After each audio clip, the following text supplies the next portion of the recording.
Hi everyone, I'm here today to talk about what I'm going to do to try to preserve as much hair as possible while undergoing chemotherapy.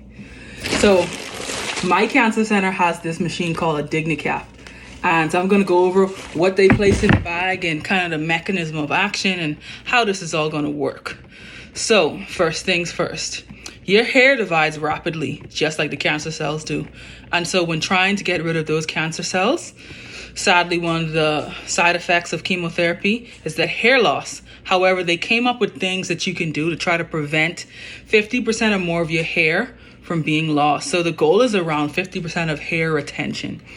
And so how that works, going to put that DigniCap on my head, and then it's going to restrict my blood vessels. And so not all of the chemotherapy drugs. So some of the chemotherapy drugs will not reach my hair follicle. Then I will have that hair retention. So let's go to the bag. What's in the bag? All right. So first things first, the treatment card. In order to use the machine that is at my cancer center, they're going to need to scan this treatment card to verify that I have paid for the treatments, because this is not usually covered by insurance. This is all out of pocket, but you can go to organizations and try to apply for assistance. And so I have 4 cards ahead of time because I know that I'm scheduled to do 4 rounds of chemotherapy. And then this is the cap that goes on your head. And you can see some of the steps. You have to make sure you place it on your head and it's tightly against your head. And these are what the liquid is going to go into so that you can get your scalp to a certain temperature. So you want to be as tightly across your head as possible. And so then after that, you're going to put this on my head. We're going to put that on my head so that I'm able to not have that contact with my skin, because you just want it on your scalp. You don't want it on your skin. And so that would be the final step.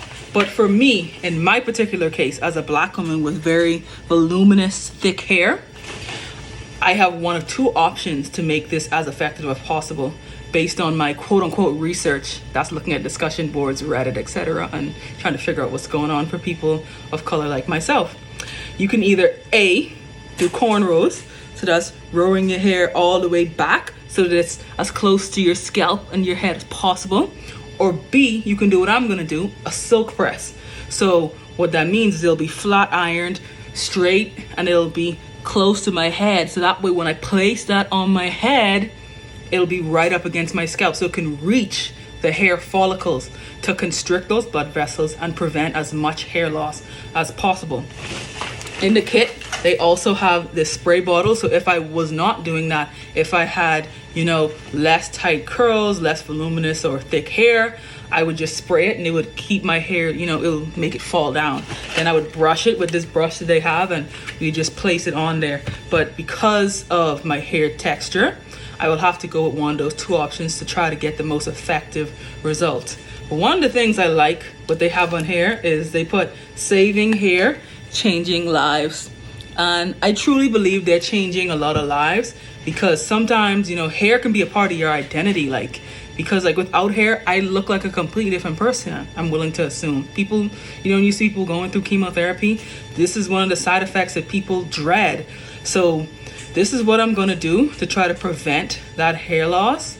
And I hope it works out and I retain at least 50% more, give or take. And I look relatively normal. The goal is to have some kind of normalcy when it comes to my appearance. But, I do know what I'm up against. I know what can happen. I'm ready, but I would like to take every precautionary measure that I could. So this is what I'm going to be doing to try to prevent a large amount of hair loss.